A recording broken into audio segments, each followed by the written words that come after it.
오늘 우리 하나님의 말씀 구약 성경 사무엘상 17장 1절로 11절의 이 말씀의 제목은 순국 선열들을 잊지 말자라는 제목이 되겠습니다. 여러분, 호국 보훈의 달 6월입니다. 내일은 현충일이고요. 6월 25일은 6.25 사변일입니다. 6.25 사변이 일어난 지도 어느덧 70년이 훌쩍 넘었습니다. 1950년 6월 25일 주일 아침, 주일 새벽 4시에 북한 공산군이 소련제 T-34 탱크를 앞세우고 38선 동으로부터 서해 이르기까지 전 북한 공산군이 쳐내려 왔습니다. 아무 준비도 대비도 안 되어 있던 우리 국군 아군은 속수무책으로 당할 수밖에 없었습니다. 수많은 우리의 선열들이 그 6.25 전쟁에 나가서 피를 흘리고 죽어갔습니다. 15, 16 학도병으로부터 장가간 20살, 30살 넘은 어른에 이르기까지 좀 젊다 싶으면 모두가 다 총 들고 나갔어요. 싸우다가 자신의 그 젊음과 그 한 목숨을 나라 위에 바쳤다는 것입니다. 여러분, 그들이 흘린 그 피로 말미암아 이 나라가 지켜졌고 오늘 우리는 자유를 만끽하고 이 평화와 이 행복을 누리고 있습니다. 6.25 사변이 터진 지 72년이 지났지만 우리는 이 조국 자유 대한민국을 지키기 위해서 자신의 한 몸을 기꺼이 전장에 내던진 순국 선열들의 그 희생을 우리는 잊지 말고 그들을 기리며 그들의 그 희생에 감사하는 그런 성도가 되어야 할 것입니다. 호국 보훈의 달 6월달을 맞아서 순국 선열들의 그 희생에 감사하면서 그 희생을 다시 한번 기리는 저와 여러분들이 되었으면 좋겠습니다. 오늘 우리 본문의 말씀은 이제 이스라엘과 이스라엘 옆 나라인 이스라엘과 국경을 마주한 블레셋과의 전쟁입니다. 블레셋과 이스라엘은 참으로 전쟁을 많이 했습니다. 그 전쟁이 사실 오늘날까지도 일어나고 있습니다. 이스라엘 역사상 가장 많이 싸우고 전쟁을 많이 한 민족이 바로 블레셋입니다. 오늘 이 본문은 사울 왕 때입니다. 이스라엘 초대 왕 사울 왕 때에 블레셋이 군사를 모아서 쳐들어왔습니다.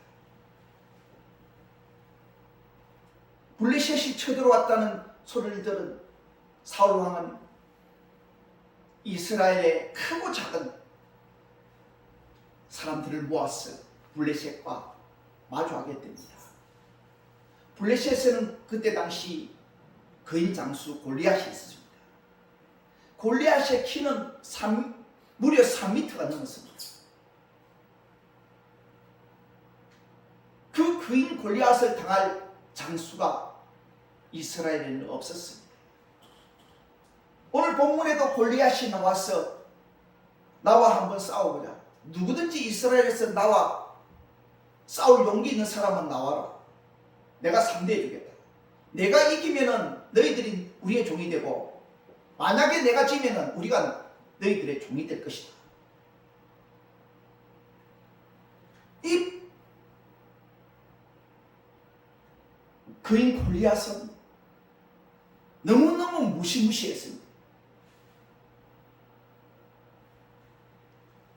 이 거인 골리앗을 상대할 사람이 아무도 없었습니다. 사울 왕을 비롯해서 이스라엘 모든 군사들은 거인 골리앗을 보고 벌벌벌벌 떨었어요.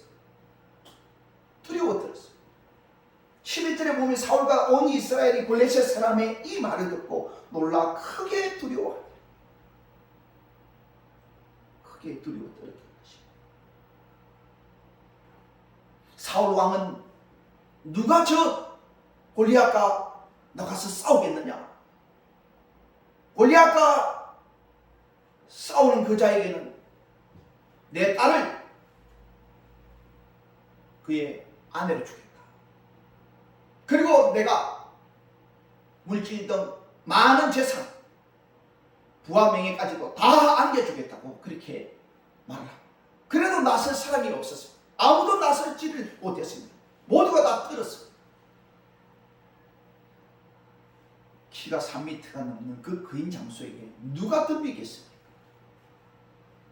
그가 든 창은 배틀채 같다고 오늘 성경에 말씀하고 있습니다. 얼마나 그가 든 창이 컸으면 배틀채 같다고 그렇게 성경에 말씀하고 있겠습니다. 오늘 본문 이후에 보면은 다윗이 자기 아버지의 심부름으로 전장에 형들을 만나보러 오게 됩니다.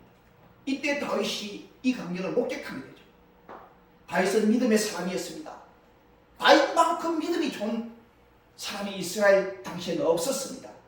다윗은 아버지의 양을 치는 17살 먹은 목동이었습니다.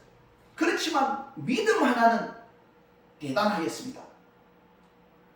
자신의 그 양을 칠 때에 곰이 와서 양식기를 물어가면 달려가서 곰을 쳐서 죽이고, 사자가 가서 물어가면 사자를 쳐서 죽이고, 곰과 사자와도 싸워서 쳐 죽일 정도였습니다. 그 정도로 대단한 용기와 믿음과 실력을 가진 다윗이었습니다. 17세 소년이 그렇다고 골리앗과 싸워서 그거 되겠습니까? 그러나 다윗은 믿음이 있었습니다. 골리앗과 싸울 것을 다짐을 하고 사울에게 가서 왕이시여 나를 보내주소서, 내가 가서 싸우겠습니다. 처음에는 사울은 거절했습니다. 왜? 17세 소년이니, 이 어린 소년이 나가서 어떻게 저 용사 거인 골리앗을 이깁니까? 그래서 안 된다, 집으로 가거라, 넌 엄마 젖이나 더 먹으라, 그럽니다. 그때의 다윗은 더욱더 단호하게, 아닙니다, 제가 나가서 반드시 저 골리앗을 무찌르겠습니다. 골리앗과 싸워서 반드시 제가 승리를 거두고 오겠습니다. 그래서 사울은 그의 간청에 못 이겨서 그럼 나가라. 다윗이 물맷돌을 돌려서 골리앗의 이마를 맞추고 골리앗은 쓰러지게 되죠. 달려가서 골리앗의 그 옆구리에 칼을 뽑아서 골리앗의 심장을 찔러 그렇게 죽입니다. 이때에 이스라엘 백성들이 이 광경을 보고 용기를 얻어서 그냥 와 하고 일어나서 블레셋을 한 방에 칩니다. 블레셋은 그 광경을 목격하고 그냥 그로만 나 살려라 하고 다 도망가게 되죠. 이스라엘은 그렇게 해서 승리를 거두게 됩니다. 아무도 싸울 용기가 없었고 나가서 싸우려 하지 아니할 때에 하나님께서 다윗을 보내서 그렇게 블레셋을 깨부수고 결국 이스라엘은 승리를 얻게 했습니다. 여러분, 이스라엘 역사를 우리는 잘 알고 있습니다. 이 성경이 이스라엘 역사요, 하나님의 말씀입니다. 이스라엘은 적의 침공을 엄청나게 많이 받은 민족 중에 하나입니다. 마치 우리나라와 같습니다. 우리나라도 주변에 강대국이 둘러싸여 있습니다. 중국, 일본, 러시아까지. 우리 역사상 가장 많은 침공을 받은 나라가 바로 중국이 아닙니다. 중국으로부터 춘추 전국 시대부터 중국이 여러 나라로 흩어져 있을 때부터 우리나라는 참으로 많은 침략을 받았습니다. 그러나 끝까지 저항하여서 우리 나라를 지켰습니다. 우리 선조들은. 그리고 일본 임진왜란을 비롯해서 일제 36년 그 일제 치하에서도 우리 민족이 끝끝내 저항해서 우리 민족을 지켰습니다. 참으로 우리 민족도 많은 외세의 침략을 받은 나라지만 이스라엘 또한 마찬가지였습니다. 이스라엘도 수많은 장수가 있었고 수많은 군들이 전장에 나가서 자기 나라, 자기 민족 지키기 위해서 그렇게 피를 흘려 싸웠습니다. 이스라엘 민족은요, 자기 민족을 지키기 위해서 그렇게 처절하게 싸웠습니다. 아수르가 쳐들어오고 바벨론이 쳐들어오고 애국 이집트가 쳐들어오고 이스라엘도 주변에 얼마나 강대국이 많이 포진하고 있습니까? 너무도 나약하고 연약하고 작은 국가 민족인데 그 주변에 강대국과 맞서서 싸웠다는 것입니다. 수많은 사람들이 전장에서 목숨을 잃어갔습니다. 왜 그랬습니까? 오직 자기 민족, 자기 조국 지키기 위해서였습니다. 오늘 이 본문에도 골리앗이 그렇게 기세등등해서 나와서 큰 소리 쳤지만은 사실 이스라엘 백성들은 사울 왕으로부터 모든 군인들이 벌벌벌벌 떨었습니다. 그러나 다윗이 용기를 가지고 나왔어요. 골리앗을 이기고 블레셋을 물리칠 수가 있었습니다. 여러분, 오늘 이 이스라엘이 외세로부터 그렇게 침략을 당하고 많은 군인들이 그 전장에서 죽었듯이 우리나라도 동일하게 많은 외세 침략으로부터 수많은 우리의 선조들이 순국해 갔습니다. 여러분, 가장 최근에 일어난 전쟁이 사실 우리 민족끼리의 비극이었습니다. 그것이 무엇인가 바로 6.25 사변이 아닙니까? 6.25는 1950년도 6월 25일 새벽 4시에 북한 공산당이 소련제 T-34 전차를 앞세우고 그 탱크를 앞세우고 38선을 넘었어. 그렇게 침략해 왔습니다. 모두가 다 자는 시간. 전혀 예상치도 못하고 상상치도 못했는데 소련제 탱크를 앞세운 김일성이가 그렇게 이 자유대항을 짓밟기 위해서 적화하기 위해서 그렇게 들어왔다는 것입니다. 38선에서 우리 국군은 속수무책으로 당할 수밖에 없었습니다. 그 탱크를 부술 무기 하나가 없었다는 것입니다.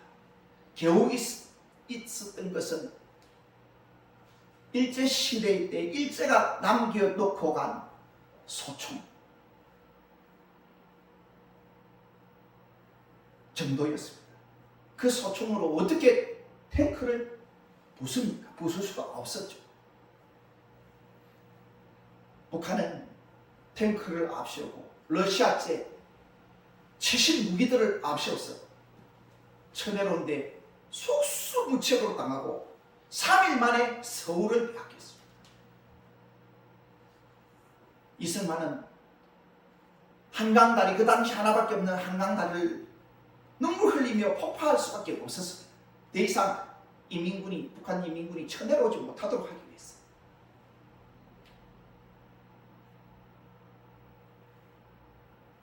어쩔 수 없이 한강다리를 폭파하고 임시정부를 대전에 옮기고 나중에 북한 공산군이 한강을 넘어서 대전까지 함락시키고 전라도까지 다 함락되고 이제 낙동강 전선만 남았습니다. 이승만은 부산에 임시정부를 마련하고 이제 낙동강 전선이 뚫리게 되면 부산까지는 순식간에 인민군이 쳐들어와서 점령된 것이었습니다. 그러면 이 자유대한민국은 무너지는 것이었습니다. 그 낙동강 전선을 지키기 위해서 우리 국군이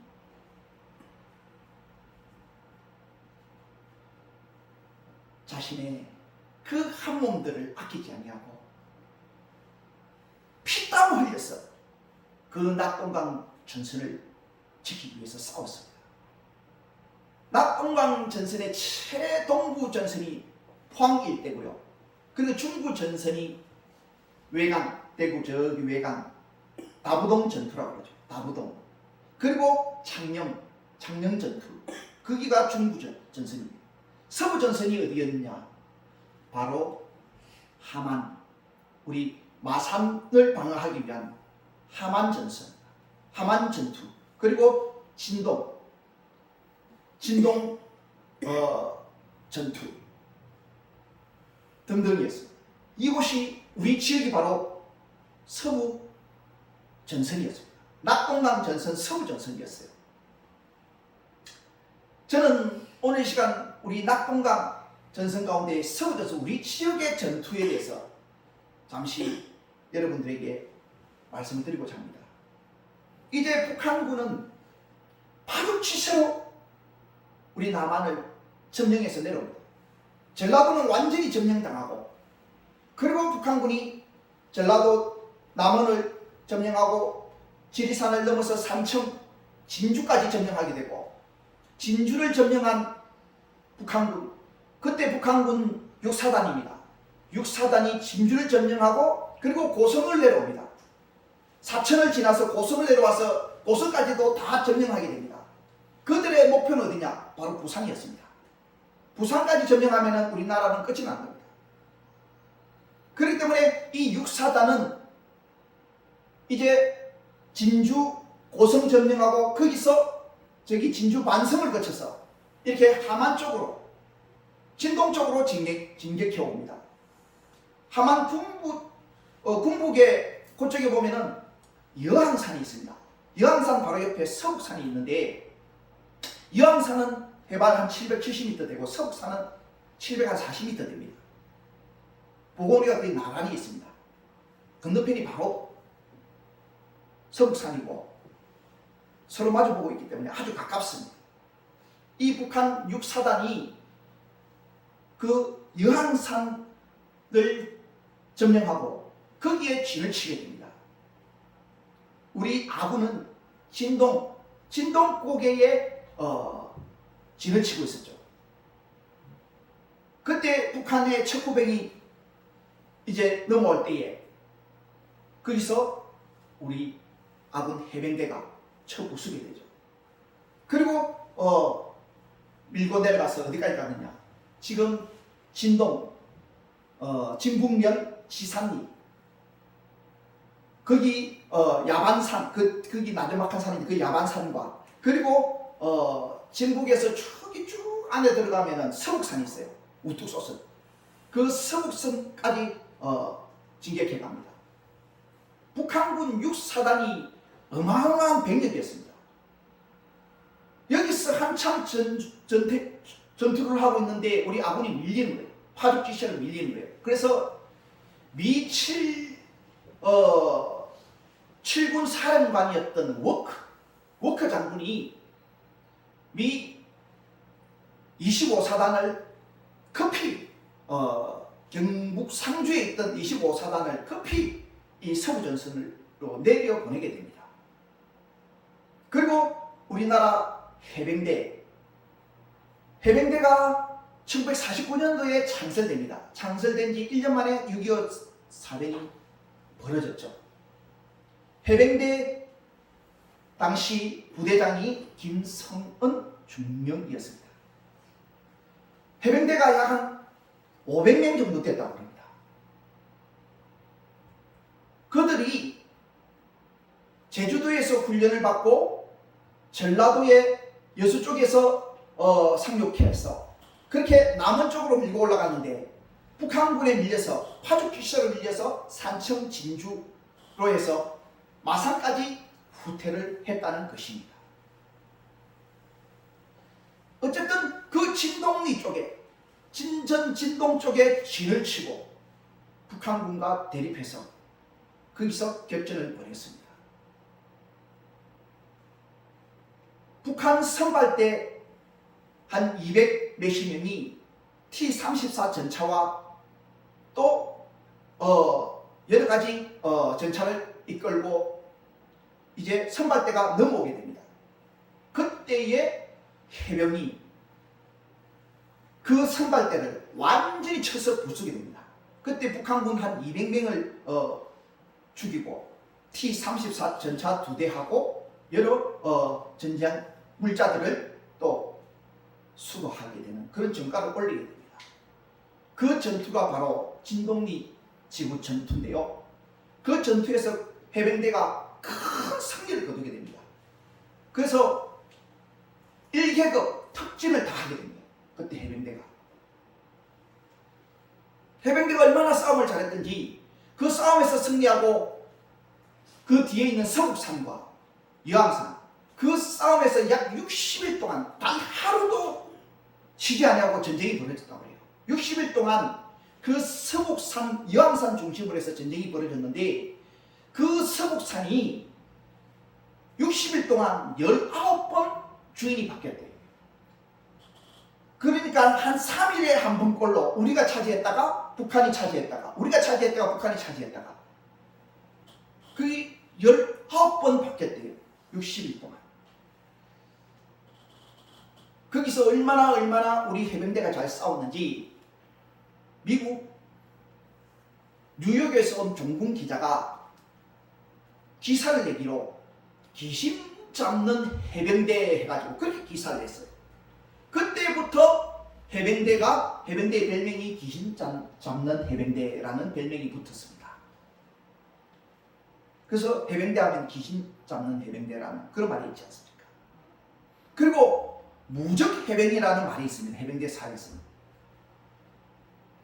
그 무적 해병대라는 희호를 부산에 있던 이승만 대통령이 해병대가 가는 곳마다 전성을 거두니까 해병대는 적이 없다 해서 무적 해병이라는 휘호를 써서 해병대 사령관에게 주었다는 것입니다.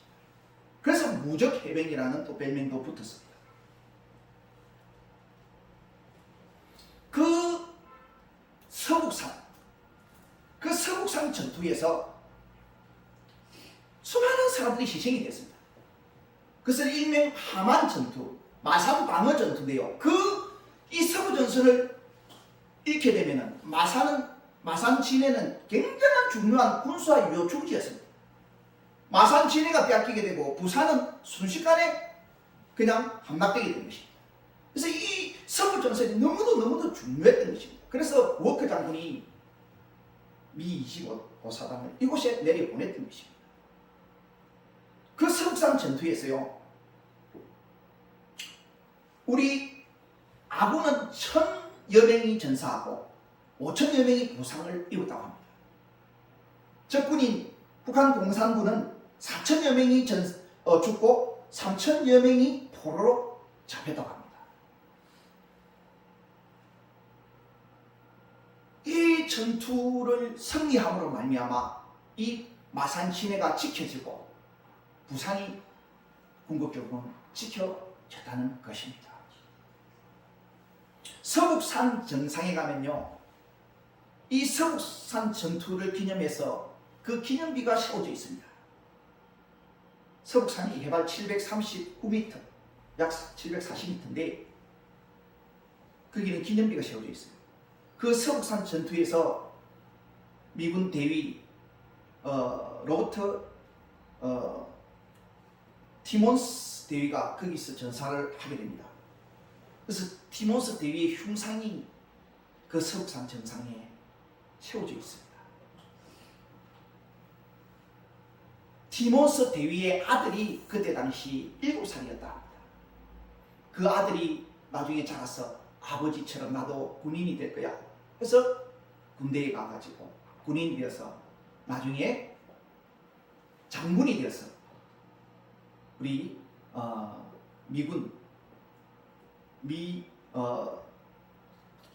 주한미군 사령관으로 그렇게 우리나라에 와서 복무하기도 했습니다. 여러분, 이제 이 마산 방어 전투, 즉 함안 전투에서 승리한 해병대 전적비가 여기서 마산서 고성 쪽으로 가다 보면은 진북면 지산이 국도 14호선 바로 옆에 있습니다. 제가 고성이기 때문에 집이 왔다 갔다 하면서 늘 그 보죠. 해병대에 전적비 해가지고 거기 우뚝 서 있어요.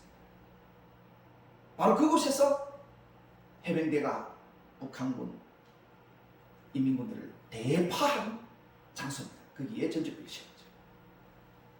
이제 해병대가 승리를 거두고 경북 쪽으로 중부 전선 쪽으로 가려고 하다가 그때 손원일 장군, 그때 당시 해군 제독이었죠.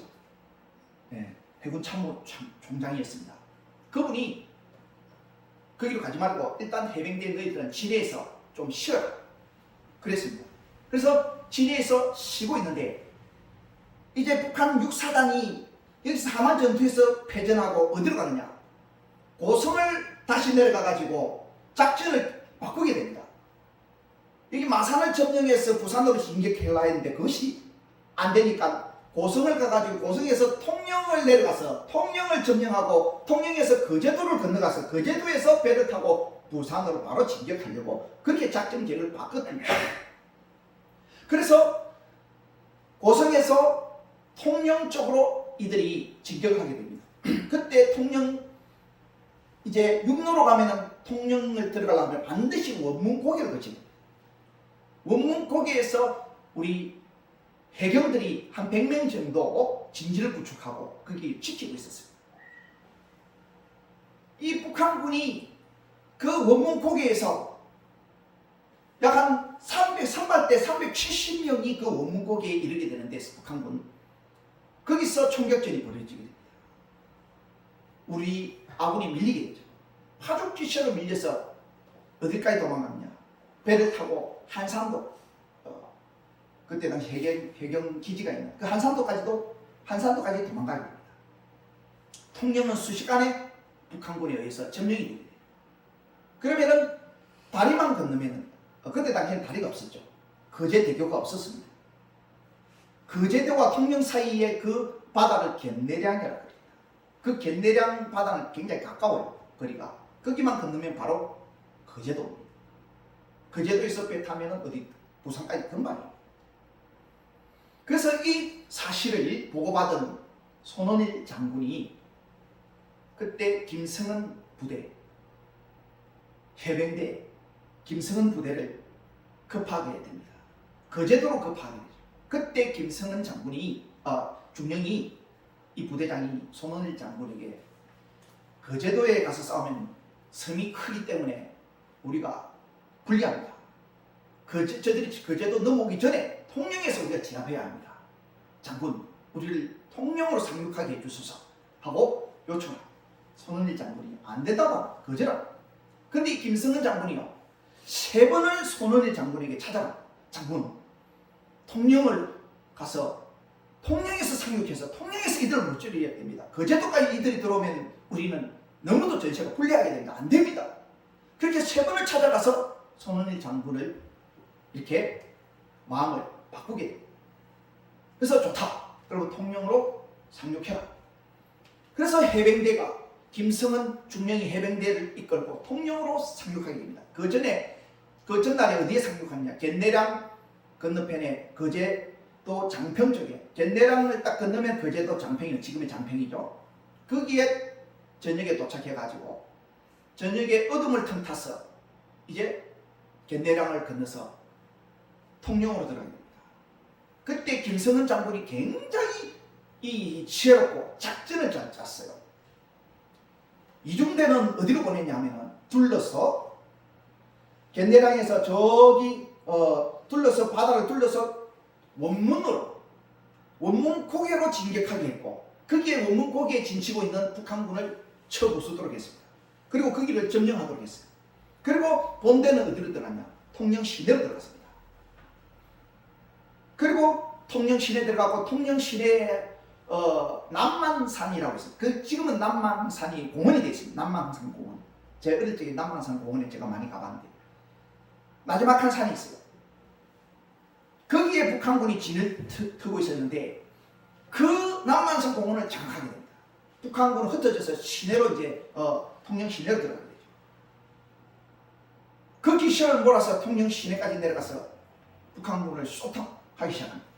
그때에 북한군 이제 사령관이 지프차를 타고 러시아제 지프차를 타고 육로로 도망가려면 반드시 원곡을 거쳐야 돼요. 원곡에는 이미 이중대가 거기서 무찌르고 북한군을 무찌르고 장악하고 있었어요.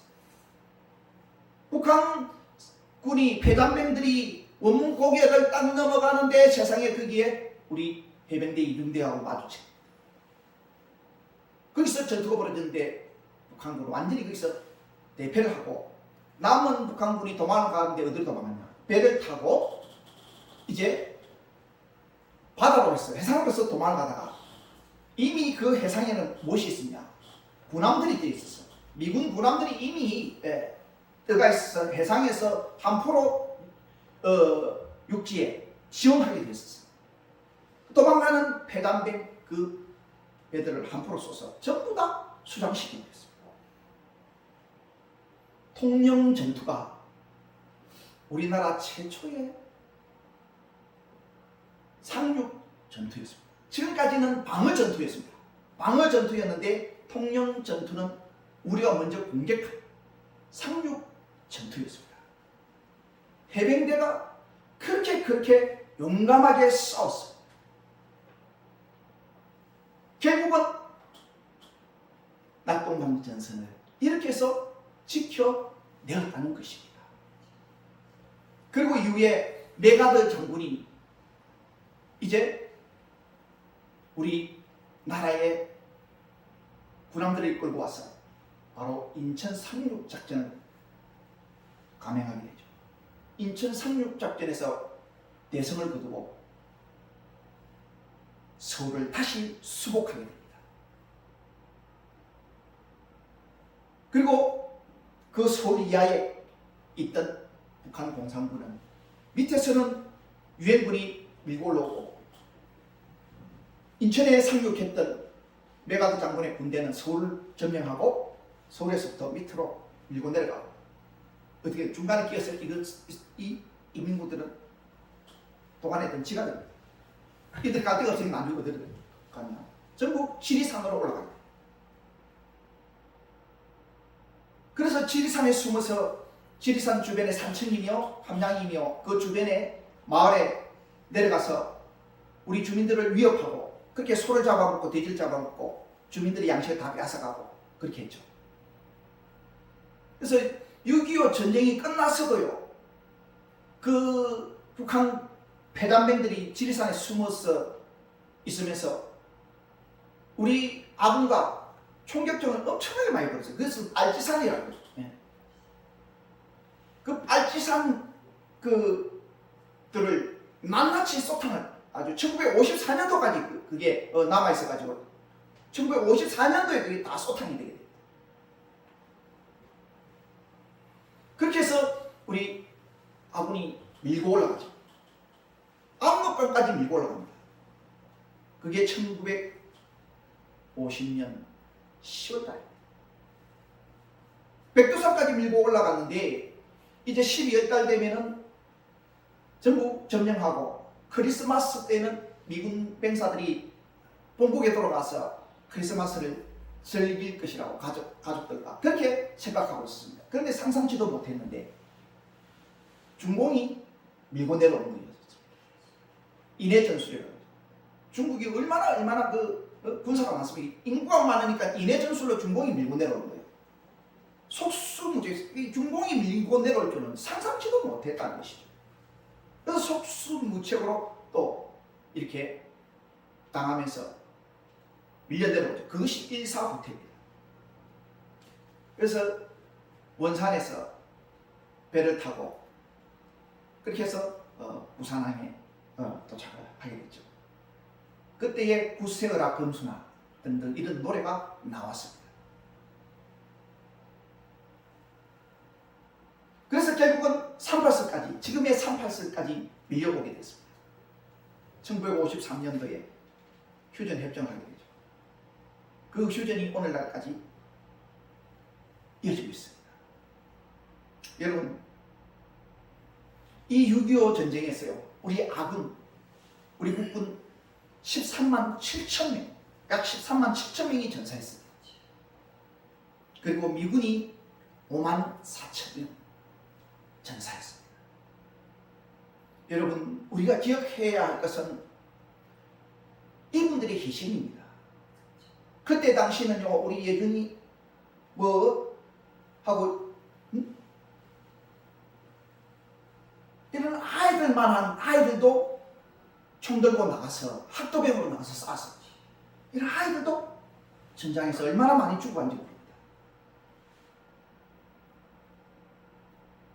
저희 아버지 같은 사람은요, 저희 아버지가 1950년 1월 달에 저희 어머니와 결혼합니다. 23살에.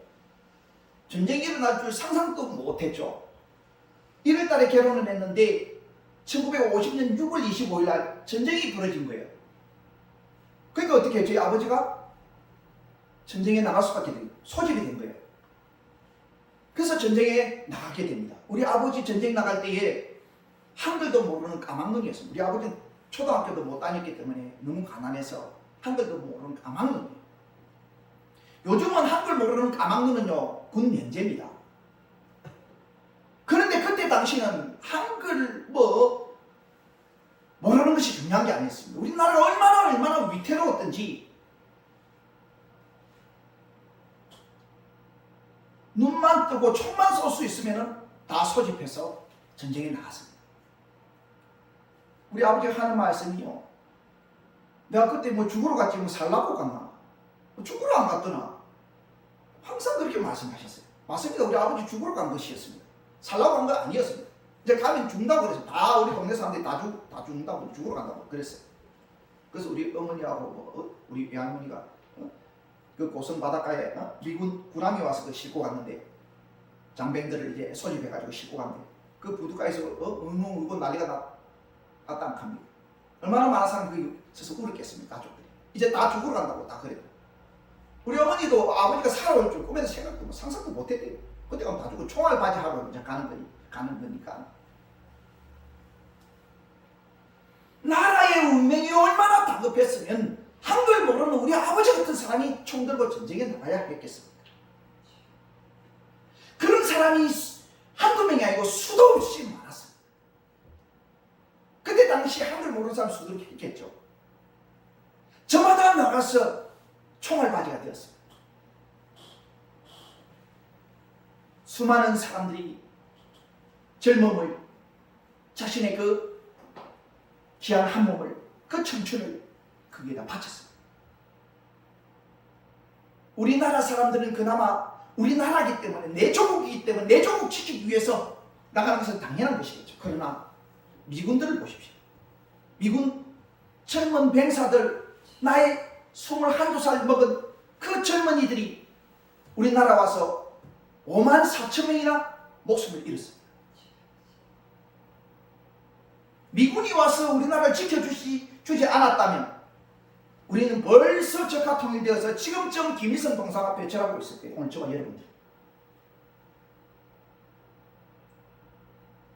메가더 장군이 인천 상륙작전 하지 않았다면 우리는 벌써 피눈물 흘리면서 김일성 동상 앞에 절하면서 못 입고 못 먹고 못 살고 헐벗고 굶주려서 비참하게 죽어가는, 못 먹어서 아사하는 그런 지경에 이르렀어요. 지금 북한 보십시오.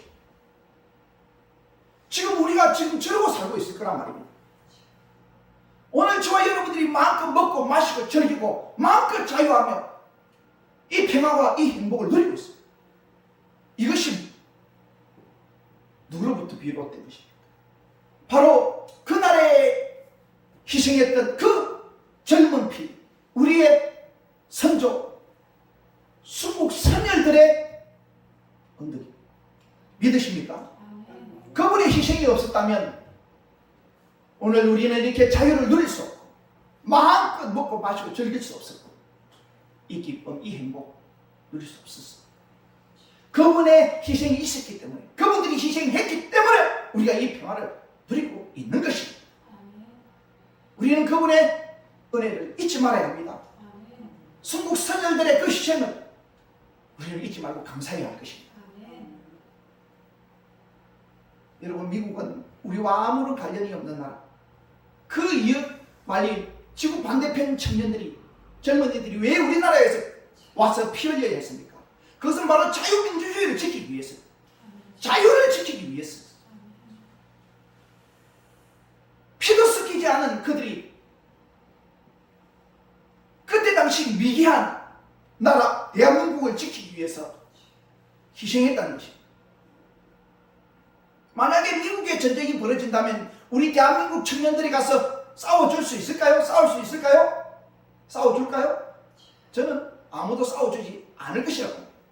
그러나 미국은 그렇게 해줬습니다. 우리나라 지키기 위해서 자신들이 철저히 와서 희생했습니다. 그런데 그 미군을 이제는 철수하라, 물러가라 외치는 이런 종북 좌파 세력들이 이 땅에 얼마나 많은지 모릅니다. 박근혜 탄핵 외치면서 그 자리에서 미군 철수 외치고 광화문에 촛불 시위하면서 미군 물러가라. 얼마나 많은 젊은이들이 거기에 선동질 당해서 종북 세력들에게 선동질 당해서 거기에 촛불 들고 나가서 미군 반대, 미군 철수 외쳤습니다. 미군이 없었다면 이 자유가 없었습니다. 그들이 누리고 있는 그 자유 있을 수 없었습니다.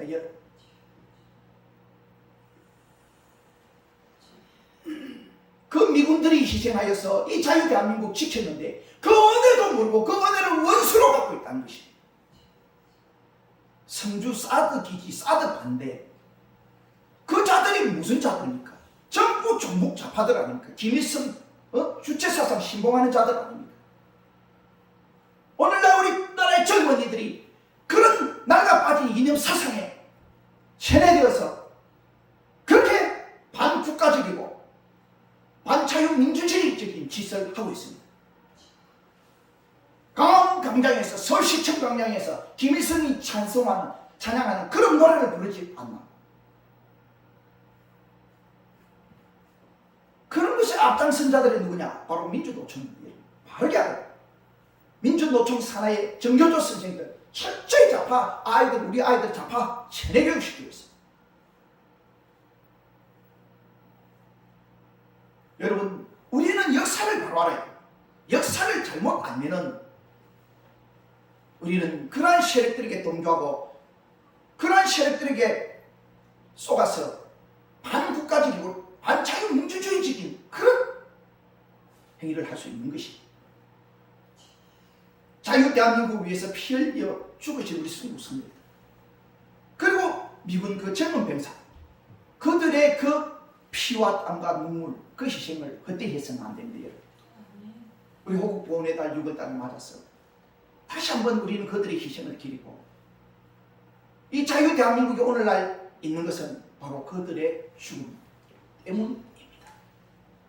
그것을 잊지 말고 정말 이 자유 대한민국을 우리가 지켜가는데 우리도 그들과 영적 전쟁을 해야 할 것입니다.